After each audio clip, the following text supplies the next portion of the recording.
Brandon. It is a real pleasure to have you on KNBR. It's your boy Murph here, Brian Murphy. I got Marcus Boucher next to me. And I want to open simply by saying congratulations, brother, on an incredible career. You officially retired, and way to go, man. How you doing? Yeah, congrats, Brandon. Yeah, thank you, guys. Thank you. Doing great. I mean, just been with the family a lot and taking the kids to all their practices and games and all that kind of stuff. They're keeping me busy. So is there an actual sort of emotional switch to when you hit send on the Instagram post and says I'm retiring? Is there something that happens in your brain and your heart that is affecting you? Honestly, no, because I think I had known about it for a long time. It was just a matter of letting everybody else know, I think, and getting that post out there. But I mean, I had known I was going to be retiring for a while. So. When you say that for a while, how far back? Going into this season. Oh, okay. Now, was that something you were open with about to your teammates and coaches and things like that, or kept to yourself? Mostly kept it to myself, but I guess as time went on and people would ask or something like that, then I would let them know. Was it just something like, so Mike Krukow, we talk to him every week, and he always says you play until they rip the jersey off your back. Was that the feeling, like you were like, baseball's telling me, or was your body telling you? Why did you know? Combo of both, probably.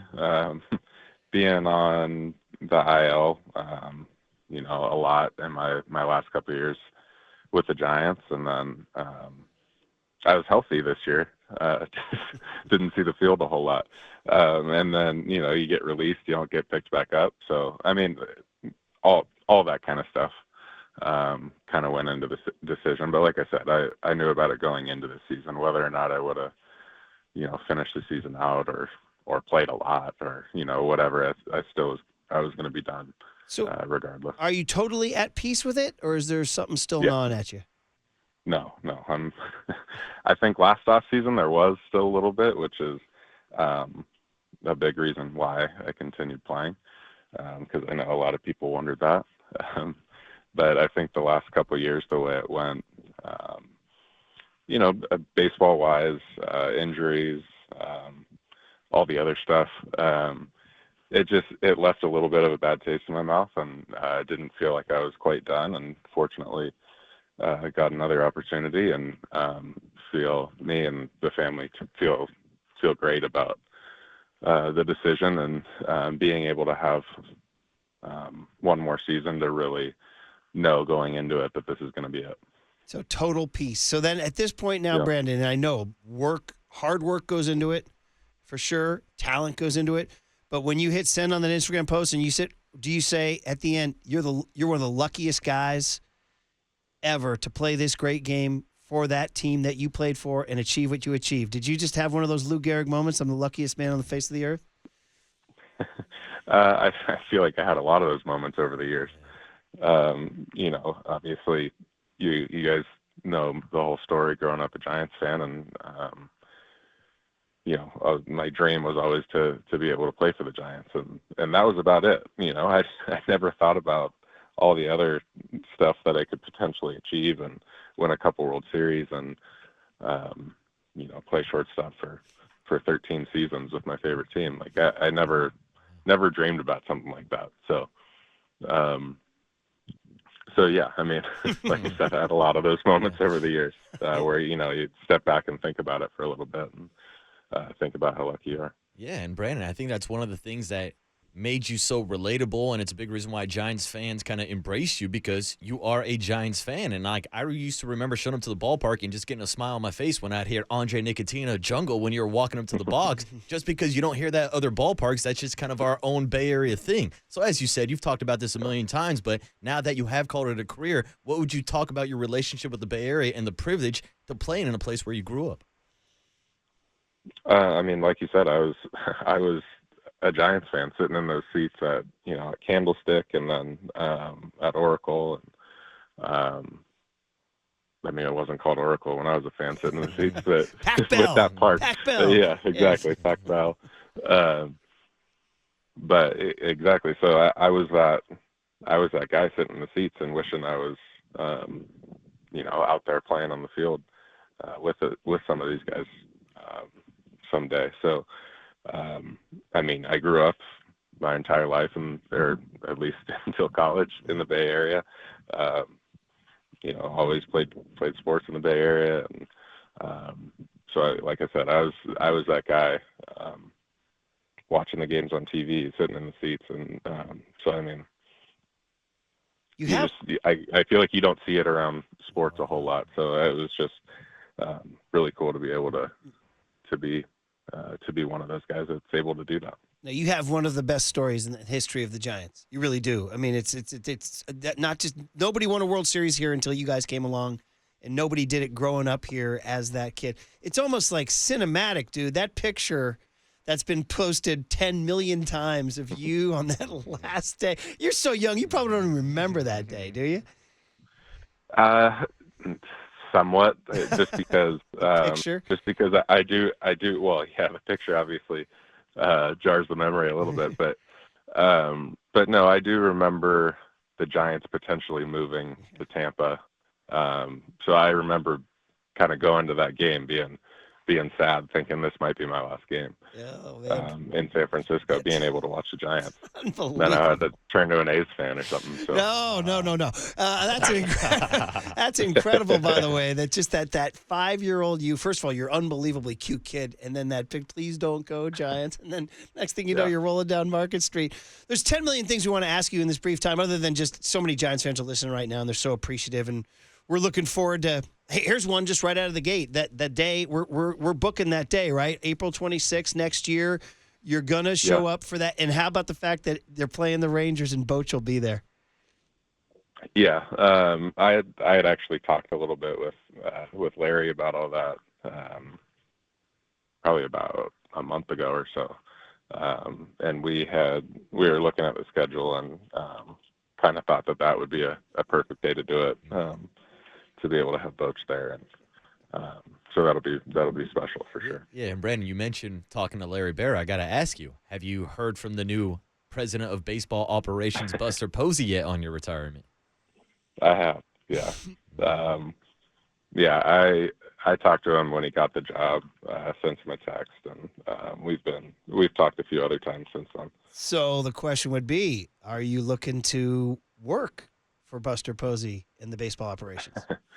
Not this next year. I've always said that once I retire, I was going to take a full year off of everything, just be a dad and husband, and just be around and not miss anything, be here for everything, for the kids. And I really enjoy stuff like that. I always enjoy my off seasons, being able to do that and travel a little bit. So we've always talked about that, and then kind of go from there. If I feel like I need to get back out there and do something, then that would be next 2026. If there was something, right now, and I know you're being a dad and a husband, that's right, but if you had to, like, right now say, okay, dream job for the Giants, what would it be? I think I just had it. Just finished it. I guess I meant in the future, but that's a very good answer. That's a great answer. Okay. Second best dream job with the Giants, right? Honestly, I don't know. I could see myself helping in some way, whether it's some sort of advisor role, or like help out with infielders, like coach and stuff like that. Probably more like minor league level, I would think, just because I don't know if I want a full-time travel all over the everyday job. We'll see. Like I said, I mean, we'll see how this next year goes. Maybe I'll feel like I need to go to the house. Who knows? But but no, I mean, I really enjoy my time at home. So I mean, I could just continue doing that. Who knows? Yeah. What are the odds we see you down on a little league field next year as maybe a third base coach? I don't know. I haven't started coaching my son's teams, baseball teams. I am kind of dipping my toe in the water this January. They're going to be the offensive coordinator for their flag football team. Oh, well, dude, I mean, people sleep. The Brandon Crawford heads know it was an aerial circus out there at your high school growing up. You used to, like, don't you? Foothill High, you'll tell anybody. Weren't you going like north of 400 against Amador Valley or something like that? Not against Amador. Oh, okay. Who was it against? Cal. Cal Oh, High School. oh, California High, San Ramon. All right, good stuff. Yeah. I just want to circle back to Boch. So, I mean, you know, you made you the player you are. Like when you were coming up through the minors, there was those videos of you just working your ass off, fielding those ground balls. But what did Bruce Bochy do for you? And what, like, I just kind of want to know how Boch affected your career on a day-to-day basis and on a macro year-to-year basis. I mean, day to day, he kept throwing me out there. He kept writing my name in the lineup, no matter how bad I was hitting or whatever, because he appreciated the defense that I was providing. So I mean, I think that's kind of a micro level day to day, just writing my name in the lineup. But also at the same time, it's also a macro level in that him and Sabes and Bobby Evans gave me, had the faith in me to continue going out there every day and giving me time to be able to produce and, learn how to hit a little bit at the big league level. Just because I came up pretty quick through the minor league. So just having the faith in me to be able to go out there every day and learn and get better and become the player that I was. Brandon Crawford is the voice you hear on the UMA guest line. He announces his official retirement, and we get a chance to have him on KNBR to talk about it. He'll, of course, be back in April for his farewell day, and maybe we'll wrangle him down again then, too. There's so many things we want to ask in such a short time. I mean, the easy one that people always ask at times like this are the greatest moment. And, I mean, I don't know. It's kind of a cheesy question, but I will ask it. I mean, there's World Series championships. There's a Grand Slam in Pittsburgh. You know, maybe something else happened along the way. The 7 hits or – I think it was 7. Was that what I mean? Yeah. Or the double play with Joe Panic. I mean, I've given you choices, or you can go off the board. But right now, your peak moment as a Giant. I mean, I think it's hard to pass the World Series wins. I think those are. Is there one better than the other? No, I feel like that's like. I've always said that's like trying to pick a favorite kid. Like you like them for different reasons. You love them for different reasons. And it's hard to really pick a favorite. I feel like 2012, it was like such a whirlwind. That was my first full season. And then I just felt like we were on the brink of elimination in the NLDS and the NLCS a couple times. And then the World Series, I feel like went by so fast that it was like, oh wow, we just won the World Series. But obviously, it was also the first time, and it was special. I don't know how else to describe it. And then 2014, going to a Game 7, battling our way through the wild card, and then getting into the World Series and going 7 games, with the tying run on third base. Like it's just, it was crazy. That's my follow-up right there. Is you're getting the ball? Was it Perez or Blanco who threw it to you? I forget. Who was it? Was it Blanco or Perez who threw it? I think it was Blanco. Okay. We got to go back to that moment in time. Gosh, I need to go back and look at it. I think it was Blanco. But yeah, can you take us through your eyes? I wasn't even thinking. Could you see them kind of kicking it around a little bit? Could you take us? Oh, yeah. It's losing my mind. Okay, I was going to ask you. Could you take us through if we had to get a videotape or a microphone on your brain during that 10 seconds, what were you thinking? I don't know. I don't think I can say it on air exactly what I was thinking. But I was probably thinking of like the same thing everybody else was during that time. Get me the damn ball. But yeah, once the throw came in, I was like, please go. Okay. All right. Please go home. Were you gonna one hop it or line drive to the chest? I want to say a line drive to the chest. I wasn't that far out there. You had a pretty good. So, would you put your arm up against anybody? I don't know. I feel like it's always been a big part of my game for sure. Been a big weapon for me. I don't know about I think there are some good arms out there that I've played against and seen Please over go. the years. Yeah, no doubt about it, But Brandon. that's my favorite play. Throwing a guy out at home or cutting a runner off. Yeah. Going to another base. Those are always my favorite.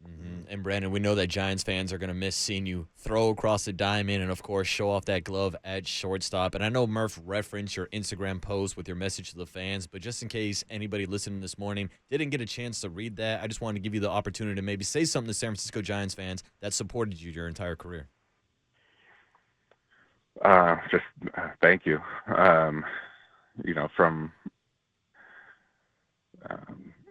From day one, I feel like I had so much support from fans, and if it was like you said, where it was just that I was relatable, just because I was kind of one of them growing up, or whatever it was. I just appreciate all the support through the years, and the ups and the downs. Obviously, the World Series, it's easy to root for everybody, but through some of my down years, continuing to support me and cheer for me, I really appreciate it.